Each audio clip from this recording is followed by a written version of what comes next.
It's me, Channel Dog. How you doing? Today, I am a little excited and a little disappointed all at the same time because we have our first looks at Spider-Man Brand New Day merchandise, including some cool Lego, some terrible action figures, some okay action figures, I guess. And we're gonna start off with your basic mass market kids slop toys. And I don't really feel compelled to go too in depth about these toys here. However, a few of them are noteworthy in some ways. You've got your usual range of action masks and car vehicle thingies that you definitely won't be seeing in the movie. We've got a new style of web shooter here that shoots Nerf darts, so okay, that's something. Man, I don't envy today's generation. Web shooters used to be so cool back when Spider-Man 1 came out, but I guess it's a Nerf machine. Maybe they'll have proper web shooter toys coming out for kids later down the line, but it doesn't beat a Spidey glove, you know, all this machinery and tech. It does not beat a proper Spider-Man glove that you can wear. You've got your light-up Spidey masks, even though Spider-Man's mask doesn't light up. None of that really matters. If the kids like it, they like it. It's what it is. Nice to see that Hulk hands are still appealing to younger generations, though. Kind of peculiar, though, given that Hasbro already announced premium roleplay Hulk hands that will run you $109. Over $100 for Hulk hands, do you hear yourselves, Hasbro? What the hell is this economy and why are we still bringing children into it? But also, really, what's the diff? What, do they make noise? Who cares? You don't buy Hulk hands for them to make sounds, you buy Hulk hands to, be the Hulk. Who cares? But then we got this peculiar looking action figure here. We have Power Charge Spider-Man. And once again, Jesus Christ, can toy companies just take a teeny bit of pride in their work? Look at this, where's the paint? But this is also a very strange amalgamation of Spider-Man designs. Okay, so he's covered in webs and his spider lights up on his chest, that's whatever, that's toys gonna be toys. But strangely, the blue sections on this figure seem to be some kind of evolution of the Spider-Man No Way Home final swingsuit. This is not the Brand New Day version of the suit that we've seen in all the marketing materials, the trailers, the set photos. But then we've also got these blue lines going up the torso here as well, which are much more reminiscent of the Homecoming suit. But then the eyes are Mark Bagley style, as opposed to the Ditko/Romita eyes we've been seeing on the MCU Spider-Man suits up until this point. Yet the spider on the chest is larger like the Brand New Day version, yet it's kind of white pearlescent, but I'm guessing that's to accommodate for the light feature. But another thing I find very strange is how this spider lines up with the webs, and I'm going to explain why.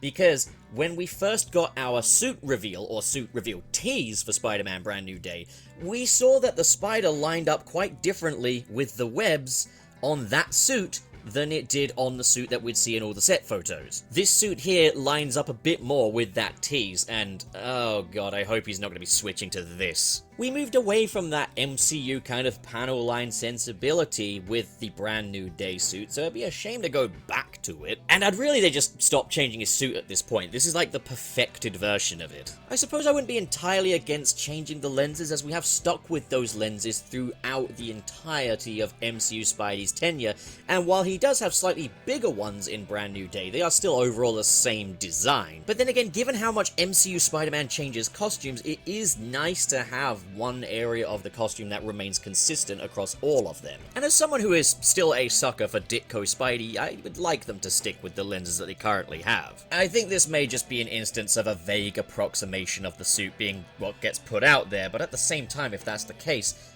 can toy companies just take any pride in their work these days? Man, it's also built like the Hulk, but then again, for this kind of toy, I kinda get that. These things are rarely dainty.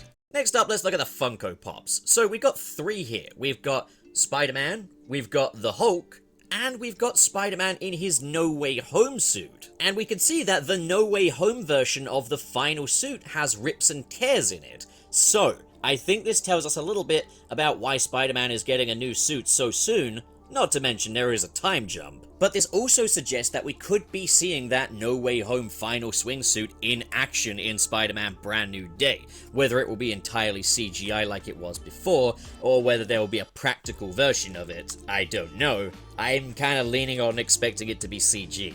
I would love it if they made a practical version though, even if it's only on screen for a little bit. So to the folks that bought that version of the suit as like a premium Hot Toys figure or whatever and are regretting their investment, don't worry, it's still good. It's still in the movie. And even if it's not, it's a classic Spider-Man, it's never gonna get old.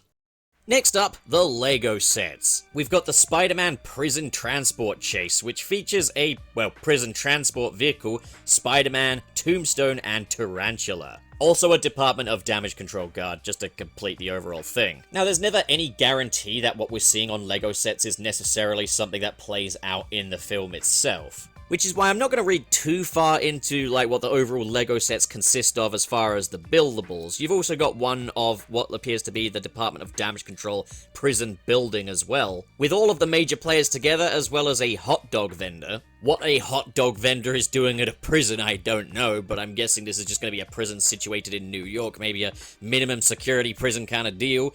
Seems kind of like an occupational hazard, putting that in the center of the city where hot dog vendors are. But again, I've really got no intentions of reading much further into the overall sets and the buildables. I just want to look at the minifigs for now. I think LEGO have done a nice job bringing the Spider-Man brand new day suit to life in the LEGO minifigure form.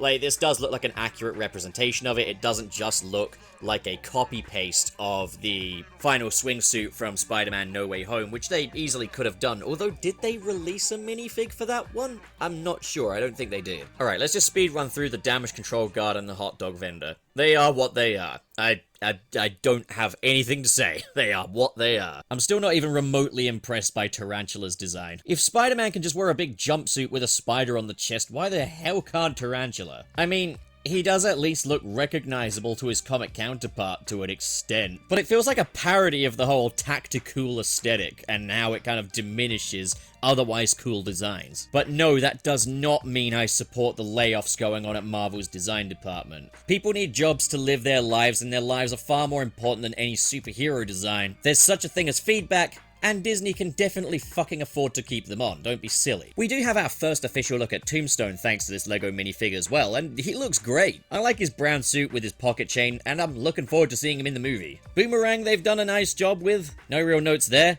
I'm still kind of bummed out that his little straps going over his shoulders cover up his emblem so much. But he's probably the best of the villain designs in this movie from what we've seen so far. And of course we have Scorpion, the villain I'm probably most looking forward to in this film. I will say the nice vibrant green definitely helps the design here. And I do need to make a little retraction, as in my video on the villain designs of Spider-Man Brand New Day, I featured an image of Scorpion wearing a helmet. That helmet is AI generated from a fan edit.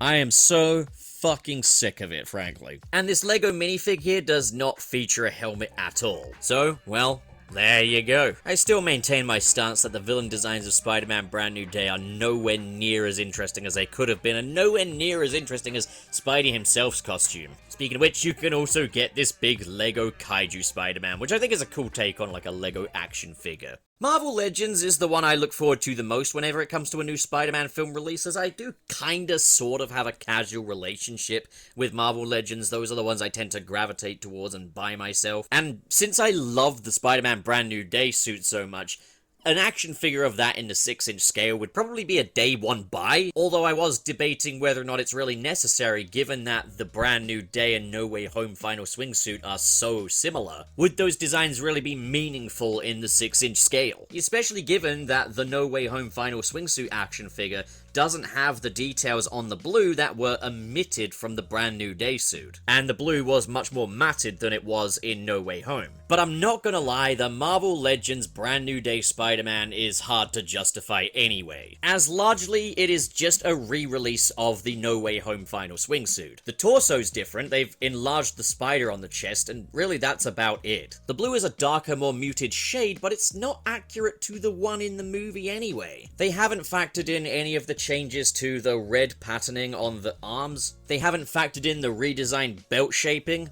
It's still pointy like it was in No Way Home. They haven't factored in the change in the lenses, and they'll be wondering why people still buy action figure bootlegs on AliExpress for a fraction of the price when they're putting out such lazy rehashes. There are many nuances to the Brand New Day suit that could have made an action figure of it stand out when next to the No Way Home suit, but they didn't really take any of their opportunities here. So I won't be buying this one. He does at least come with matching sets of hands. That's something Stingy or Hasbro have been really holding out on. So it's nice to see some attempt at appeasement here. And then you've got those web accessories, which I would happily trade in for a lower price point. I mean, what is he even supposed to do with these? Hold them? He doesn't even have holding hands. Lazy, lazy, lazy. That's what this is. That's what Hasbro are. They are lazy. I could maybe justify this if I didn't have the No Way Home version. But I suppose if you don't have that figure, this is a fine alternative. Plus, it can double up as kind of a classic Spidey.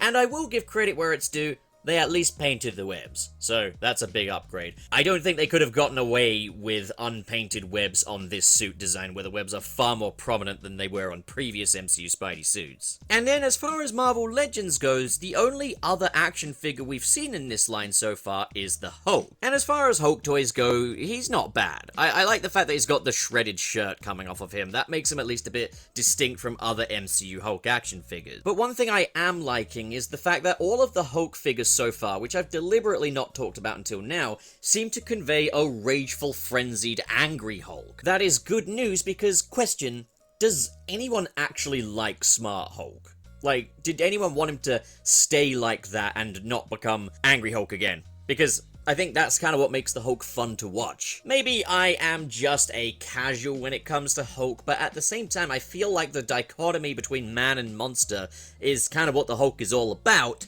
and when you take out the monster aspect and just make him Shrek, it's just not the same. Before we wrap up, I do just want to talk about the smaller kids action figure line, and there's a reason why I have saved this for last. Here we can see that the line includes Spider-Man in what appears to be his No Way Home final swingsuit, the Hulk, Scorpion, and Black and Gold Spider-Man. No idea what Black and Gold Spider-Man is doing here. I don't think he's going to be in the film, especially as this does appear to be the original MCU Spider-Man suit turned inside out. It has that old square MCU Spider-Man insignia from the previous trilogy, so I think this is either just a re-release or a peg warmer, or both. It could be both. But the reason I've saved this for last is that it gives us our best look yet at the Scorpion. I praised the LEGO minifigure for its vibrant green colors, which definitely complemented this a bit more. However, this action figure depicts it as being a lot more muted and militaristic, which I'm not as much of a fan of. Interestingly, this one features that three-railed tail roller coaster looking ass that we saw in the leaked artwork, but didn't seem to appear in the trailer. It looked like much more of a conventional Scorpion tail. Maybe this is like a prototype. However, this one features a mask. And if he's wearing a mask and it looks like this, then I really like this design. It's more of a helmet, which makes sense, but I love this black lining around his eye lenses. That's very classic comic book Scorpion. That being said, there's no guarantee that he's necessarily going to have this look in the movie, as we saw a similar thing happen with the Shocker for Spider-Man Homecoming, in that the children's action figure wave release featured him in his full Shocker outfit that he never actually wore in Spider-Man Homecoming. This can happen, and frankly it's annoying when the action figure has a better design than what's in the movie. So do you have any new theories based on this merch? Are you gonna get any of it? Which stuff do you want to get the most, and what do you hope they'll be making toys of next? Talk about it in the comments, like the video if you liked it, dislike the video if you disliked it, share it with your uncle because that's a normal thing to do, and hype the video, whatever you gotta do. And now, a special thank you shout out to the patrons in the $5 and above tier. They are Manalza, KB, Twilord, Biotin, Sirius the Skeptic, and Mr. SP. KO Bennett, Blue Dog is burned into my screen, Dare, Denny, Sad Goku, Ghostly Phantom, Xanderwolf, Channel Pup, just another evil robot clone claiming discarded naming rights, Vera Wild, SSS06, Carlex, RT0, Marv Animation, Grant Allen, Josh Strider, Silver, Ben Raven, Basic Content, Gideon Wells, Ples Predator Jason, Joseph Tribble, and Cho Henshin. Thank you folks so much for your generosity, and to the rest of yous, if you need something else to watch, I got plenty of videos on my channel. You come over here, we'll have a good time. Alright, goodbye.